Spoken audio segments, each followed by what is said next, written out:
Shalom mwana wa Mungu, mtumishi wa Mungu, na kusalimu kwa jina kuu la Yesu Kristo wa Nazareti, mwana Mungu aliye hai.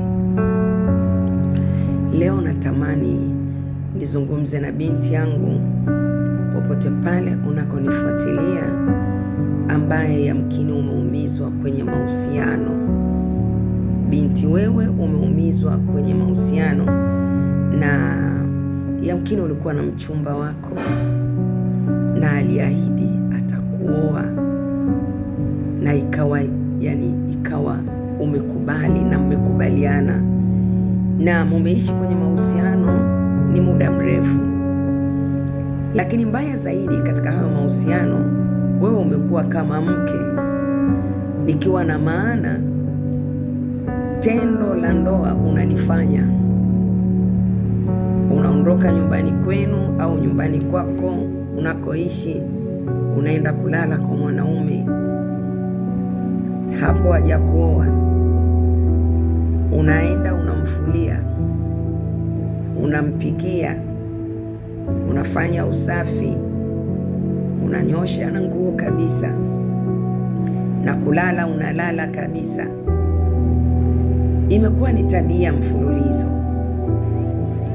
na mahusiano yenu yana zaidi ya miaka hata 3 au 4 au wengine hata 7. Alafu unakuja kugundua tayari mtu huyu ana mdada mwingine, ana msichana mwingine, yani ameamua sasa kukupa ukweli kuwa mimi na wewe basi nina mtu mwingine. Alafu jambo hili linakuumiza sana, na mwingine unakuta kabisa pamoja na kuwa na huo uhusiano tayari ni mjamzito. Mwanaume alikwambia bwana, anataka unizalie, na wewe tayari ni mjamzito, na mwanaume ameamua, amepata mwingine. Kwa hiyo kilichotokea, wewe tayari unatamani hata kujiua, unatamani hata kunywa sumu, unatamani hata kufanya uharibifu juu yako. Kuna mwingine unatamani kabisa hata kuitoa hiyo mimba, kwa sababu tu mwanaume huyu ameamua kukuacha. Sikiliza neno moja nikwambie, wala usijaribu kutoa hiyo mimba, kwa sababu unapotoa mimba, kutoa mimba ni dhambi. Unapomwaga hiyo damu itakulilia forever. Yani usijaribu hata siku moja kufikiri. Na ninazungumza na binti mwingine yeyote yule ambaye umejiconnect na mume wa mtu amekupatia mimba, alafu unaamua kuitoa ile mimba kwa sababu ni ya mume wa mtu. Kwani ulivyokuwa unafanya naye hilo tendo, wewe ukujua kuwa yule ni mume wa mtu? Usijaribu kutoa mimba, kwa sababu kutoa mimba ni dhambi.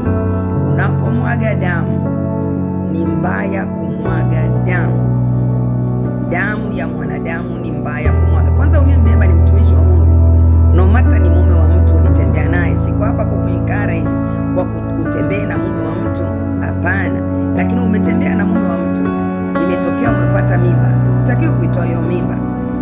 Imetokea binti unayenifuatilia, yamkini umebakwa, hutakiwi kuitoa hiyo mimba. Yani hiyo mimba, haijalishi hiyo mimba umeipata katika staili gani, iwe ni kwa kubakwa, iwe ni barabarani, iwe ni mume wa mtu, iwe ni huyo mchumba, hutakiwi kutoa mimba kamwe, asilani.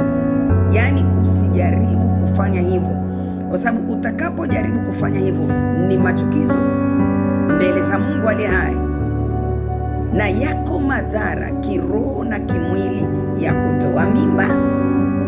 Natamani nizungumze na msichana mmoja ambaye mwanaume akija kwako anakuambia kuwa nitakuoa, na wewe unaposikia kuolewa unasikia kuwashwa, na ukadhani labda kutembea naye ndio atakuoa. Sikiliza nikwambie, usichana wako umebeba uzuri wako, usichana wako umebeba ujasiri wako, usichana wako umebeba ubora wako, usichana wako umebeba heshima yako, usichana wako umebeba kubeba kibali chako. Usijaribu kutoa usichana wa kwako, maanake unapotoa usichana wa kwako unajisababishia matatizo. Kwa hiyo ni kuombe mwana wa Mungu, msichana unayenifuatilia popote, kutoa usichana wako sio kupendwa. Kutoa usichana wako sio kuolewa. Kutoa usichana wako sio kupata kibali. Kama mvulana ameletwa kwako na Mungu, hata akatokea akakuomba usichana wako ukamkatalia, ujue kabisa hawezi kwenda popote kama ni Mungu amemleta kwenye maisha ya kwako. Na wasichana wengi mnatembea kwenye maumivu makali ya mahusiano kwa sababu unadhani kuwa utakapotoa usichana wako ndio unapendwa, ndipo unaachilia kibali cha wewe kuolewa. Kumbe unatengeneza madhara makubwa kwenye maisha yako. Na nikwambie mwana wa Mungu, utatembea na wangapi? Biblia inasema anayejiungamanisha na kahaba ni mwili mmoja naye. Hebu nikuulize mwana wa Mungu, leo utatembea na huyu, kesho utatembea na yule, kesho utatembea na yule. Kwa hiyo ni miili mingapi? Ni watu wangapi umefanyika nao mwili mmoja? Na ndio maana hata wakati Mungu atakapokufungulia mlango wa wewe kuolewa, huwezi kuifurahia ndoa yako kwa sababu tayari umejiungamanisha na wanaume wengi. Sasa unaingia kwenye ndoa uko na wanaume 10. Unaingia kwenye ndoa uko na wanaume sijui wangapi. Yaani natamani nizungumze na binti yangu, lakini hata mvulana unayenifuatilia popote unapoisikia hii sauti, tunza ujana wako. Tunza ujana wako. Yaani unapofanya tendo la ndoa kila mara kwa mara na watu tofauti tofauti, kuna mabadilishano ya spiriti pale. Unaweza ukapokea maroho ya uchawi, maroho ya kiganga na kichawi, maroho machafu, roho za umaskini, roho za maradhi, roho za magonjwa kupitia tendo la ndoa. Na mwana wa Mungu, mtumishi wa Mungu, sikiliza nikwambie, tendo la ndoa ni kwa ajili, ni special kwa wanandoa. Tendo la ndoa, kabla ya ndoa unajitia doa, na ndio maana linaitwa tendo la ndoa. Lile ni special kwa wanandoa. Kwa hiyo kama umebeba ujauzito, umembeba Masihi wa Bwana. Haijalishi umepata hiyo mimba kwa mume wa mtu, haijalishi ni kwa mvulana, haijalishi ni nani amekubaka, haijalishi sijui ni yani yeyote, umembeba Masihi wa Bwana. Umembeba daktari, umembeba mtumishi wa Mungu, umembeba, yamkini umembeba mchungaji, yamkini umembeba askofu, yamkini umembeba mwinjilisti, yamkini umembeba mwalimu wa neno la Mungu kama mama yako hapa. Kwa hiyo nikusina nikuombe. Nilipata uchungu sana siku moja kuona binti anakuambia ametoa mimba zaidi ya 8. Binti anakuambia ametoa mimba 5. Anakuambia mama, sikuona namna kwa sababu ni mume wa mtu. Sasa kwa nini utembee na mume wa mtu?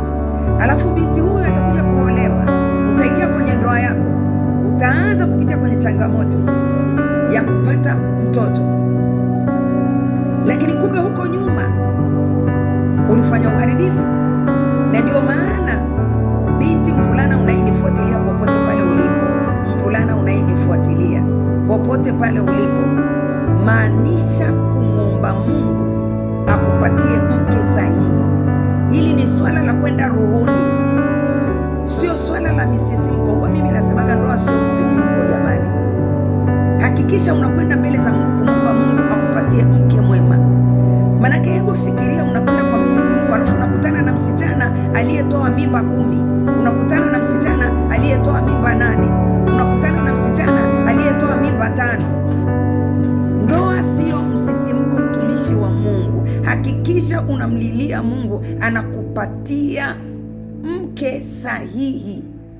Hakikisha unakwenda mbele za Mungu na unamsikia Mungu kweli. Umsikie Mungu kabisa kabisa. Usije ukaseme kwa sababu huyu yuko kanisani basi ni msafi. Hapana. Muombe Mungu na umsikie Mungu na umthibitishe Mungu. Usitumie akili.